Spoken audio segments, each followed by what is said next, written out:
In this lesson, we're going to look at rendering. So in Blender, there are two different render engines that you can use. The first one is called Eevee, which is a real-time renderer, which is almost similar to a game engine, which is not photorealistic, but it will give you very fast renders and very quick results.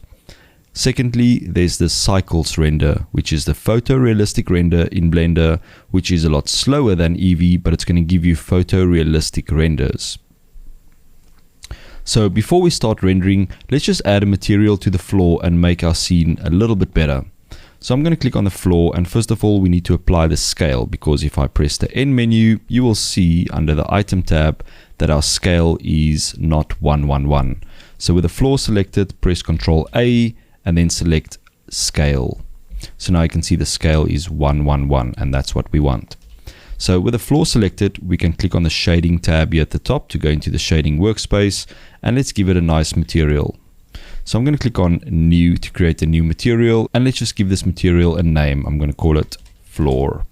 So for this, I'm not going to add an image texture. I'm simply just going to give it a color. So where it says base color, let's change this to maybe a blue, and maybe let's make it a darker color blue, something like that.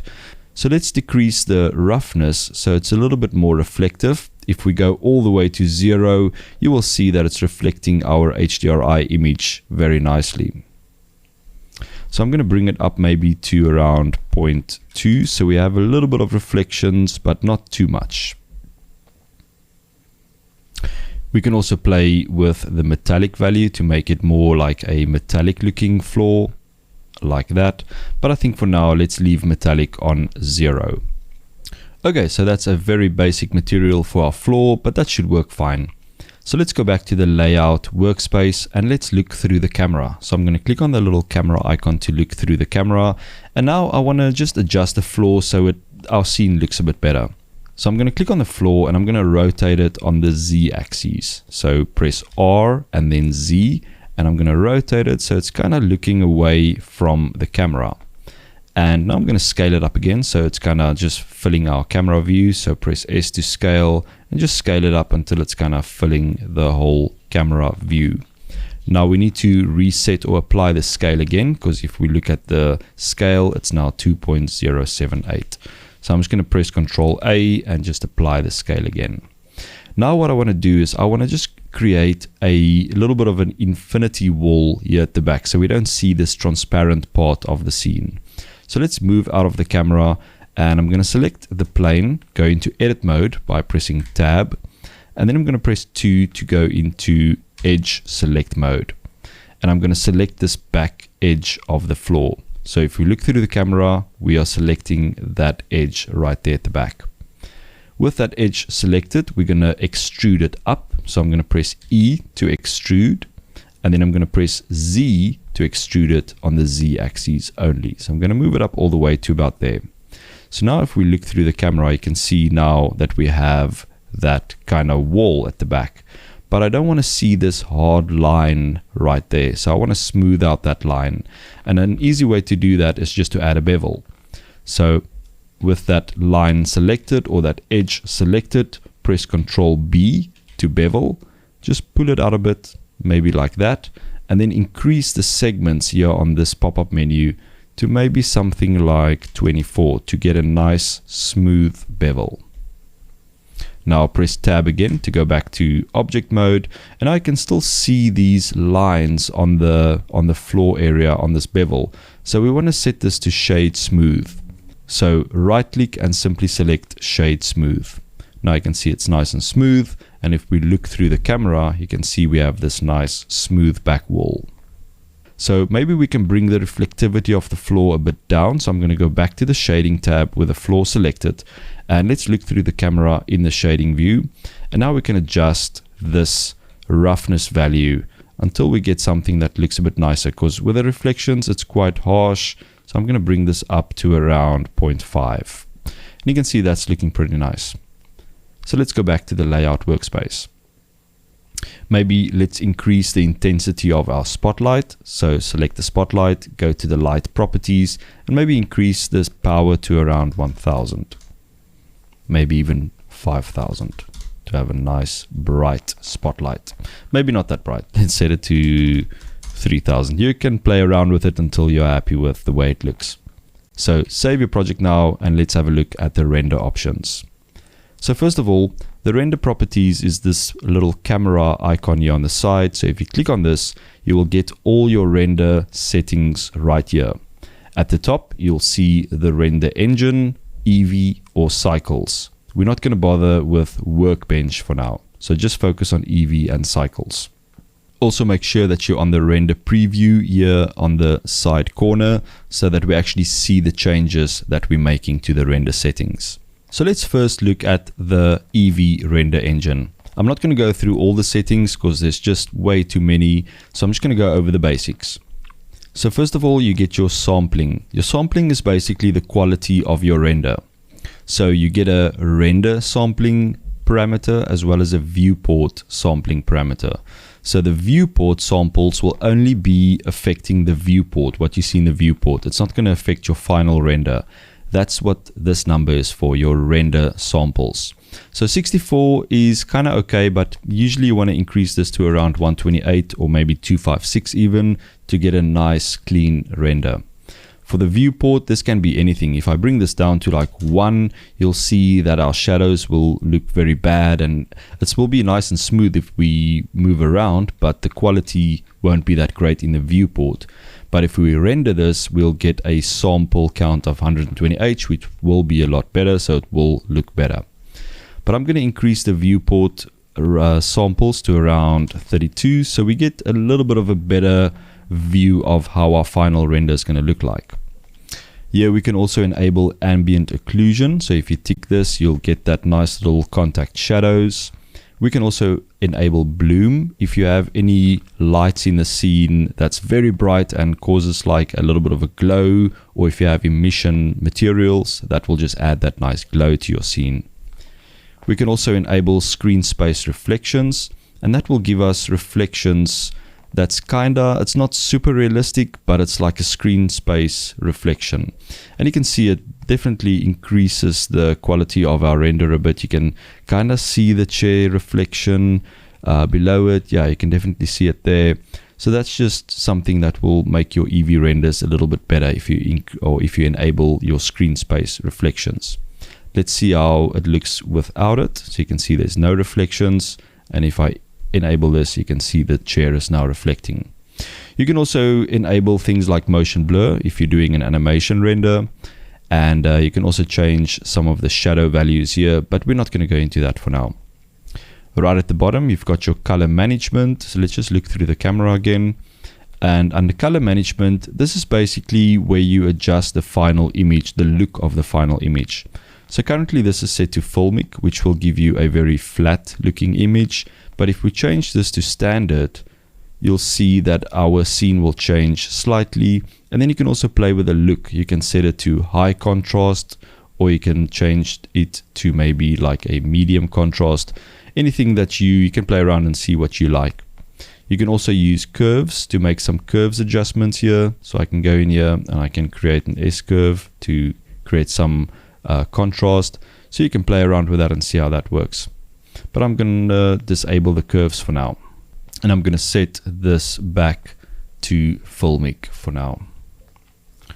So that is the Eevee render engine. Let's switch over to cycles and see how that differs. So I'm going to click cycles, and instantly you're going to see the viewports is kind of slowly rendering and slowly getting better and better and better. Now, as I mentioned before, cycles will give you photorealistic renders, but it will be a lot slower. So if I now move around, you'll see that it's a lot slower and it's kind of all pixelated. And whenever I kind of stop moving around, it's going to try and render that frame. So let's look through the camera and see what we can adjust here. So under sampling again, this is where you get your quality of your render, or where you set the quality of your render. So again, you get viewport and render, and you get a few extra options here with cycles. So first of all, you get your maximum samples or your minimum samples for the viewport, and similar for the render. So I usually just untick this noise threshold and I just set the samples manually. So currently you can see the viewport samples is set to 1024, which is quite high. So I'm going to bring this down to around 32, as I don't really need a lot of samples just for the viewport. So you can see in the corner that it's rendering those samples, and it's going to go up all the way to 32, and it's going to stop there. So it's getting better and better and better as it goes along. What we can also do is we can use denoising, because as you can see, the render is currently very noisy. A lot of pixels. We can see the noise in the background everywhere actually. If we enable denoise, it's going to use a denoising filter, which is really, really good to get rid of those noise. And now you can see it's still rendering. It's quite slow, but you can see it's a lot less noisy. So you can choose if you want to enable denoise for the viewport, because basically this will just change, or this will just affect the viewport settings. So I'm going to take that off for now. Then under render, this is basically your final render output, what samples and settings that will use. So I usually started around 128 samples for a render, but usually you'll take that up to maybe 256 or even 512 or even 1024 if you want to go super high quality. Just remember, the more samples that you use, the longer the render time will be. So I'm also going to use denoising. You can also go into the denoising settings and change which denoiser you're using. If you're using an NVIDIA graphics card, you can change this to optics, and that will give you faster results. Just a note, if you are using a dedicated graphics card like an NVIDIA graphics card, you can set here under the render engine, you'll see device. Just change this to GPU compute. If you have a dedicated GPU, then you can set it here. But for this, I'm just going to use CPU for now. Alright, so let's see how we can render a still image using either Cycles or Eevee. So I'm going to change back to Eevee for now. So I'm just going to change the render engine to Eevee, and you'll see that the viewport will update instantly. And then we can literally just click render image here at the top.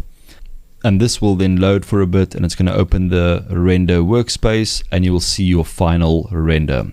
You can also zoom in here to kind of just inspect your render to see how it looks like. And now you can simply save the image if you're happy with your render. So you can click on image, save as, and now you can specify a folder, and you can give it a name at the bottom. I'm just going to call this Eevee render. And now here on the side, you can choose the file format if you want to export a PNG or a JPEG. And if you're doing a PNG, you can either decide if you want just RGB or if you want an alpha channel as well. So if you have anything transparent in your scene, you can render that transparency or the alpha channel with that render, or you can just set it to RGB if you just want to render the actual image. So I'm going to save the image, and there we go. So now we can press escape to go back to the layout workspace, and this time we're going to change over to Cycles. So I'm going to change it to Cycles, and same thing again, I'm going to go to render and then click on render image. And now you can see it's going to start rendering the image, and obviously Cycles take a little bit longer, or a lot longer actually, than Eevee. So here at the top you can see we've set the samples to 128, and it's now going through those samples. It's currently at sample number 8, and it's going to go all the way to sample 128, and then it's going to apply the denoising filter right at the end. So I'm just going to fast forward until it gets to 128. Okay, so it reached sample 128, and it also applied the denoising filter. So as you can see, it's nice and clean. If I zoom in here, we don't really see any noise in the image, which is nice. And now we can save this image as a still image. So just click on image here at the top, go to save as, and this time I'm just going to call this Cycles render. And again, you can choose the format, PNG, JPEG, whatever you want. And I'm going to set this to RGB because there's no transparency in the scene, and then simply click on save as image. So now we can press escape, and we're back in the layout workspace. Let's save our project now. So let's have a look at these two renders. So this is the Eevee render, and that is the Cycles render. So if I toggle between them, you can kind of see that the cycles render, the lighting is looking a lot better, and the shadows are also looking a lot better. Lighting is looking better. And Eevee is it's not looking bad, but it's not photorealistic. So you basically just need to decide if you want a render that's going to be faster and a little bit less realistic, or if you want to go for something full photorealistic, then you're going to go with a cycles renderer. So let's see how you can render an animation, because that's slightly different. So I'm going to change back to the Eevee renderer, but you can obviously do this inside of Eevee or with the cycles renderer. So for this, I'm just going to add a very quick animation to our scene. So make sure you're on frame 1 here on the timeline, and I'm simply just going to move this chair maybe off to the side right there, and I'm going to add a keyframe. So with the chair still selected, press I, and then I'm simply going to click on location to add a location keyframe on frame 1.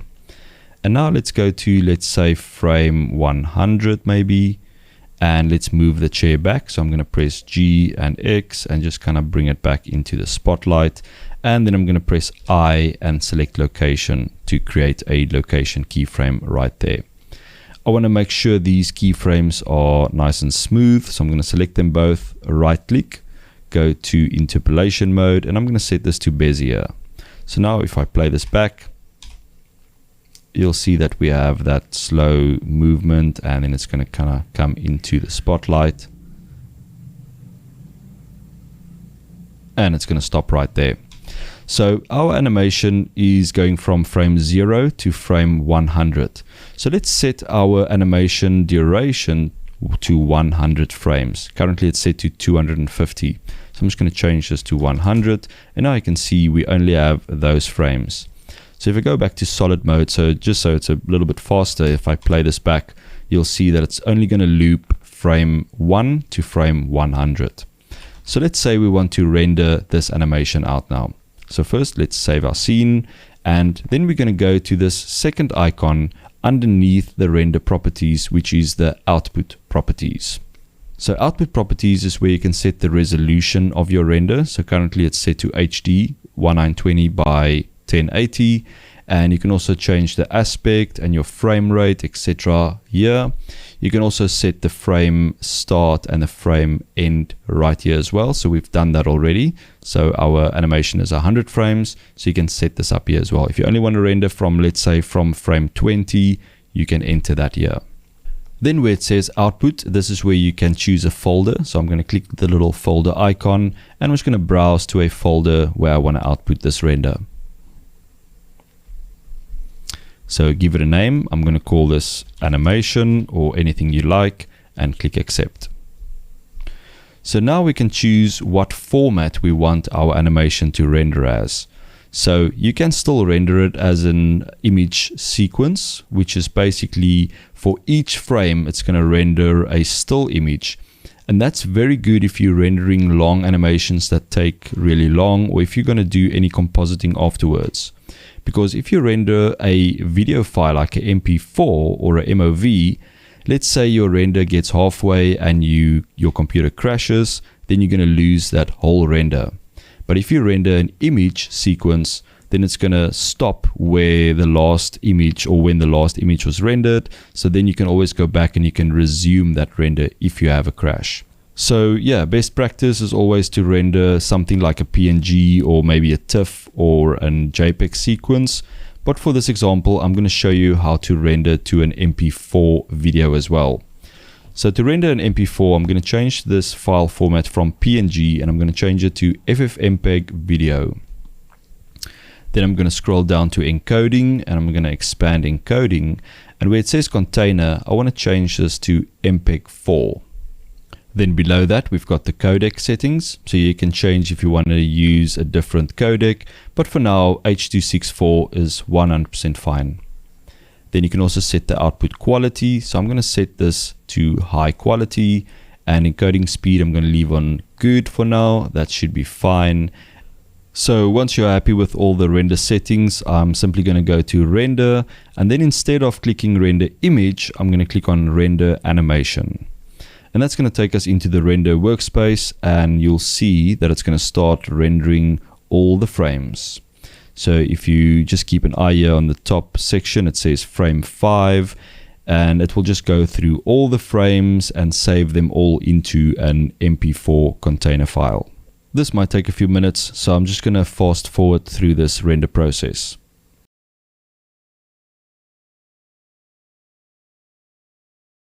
Okay, once the render is complete, you can press escape, and now you should have an MP4 file that you can view.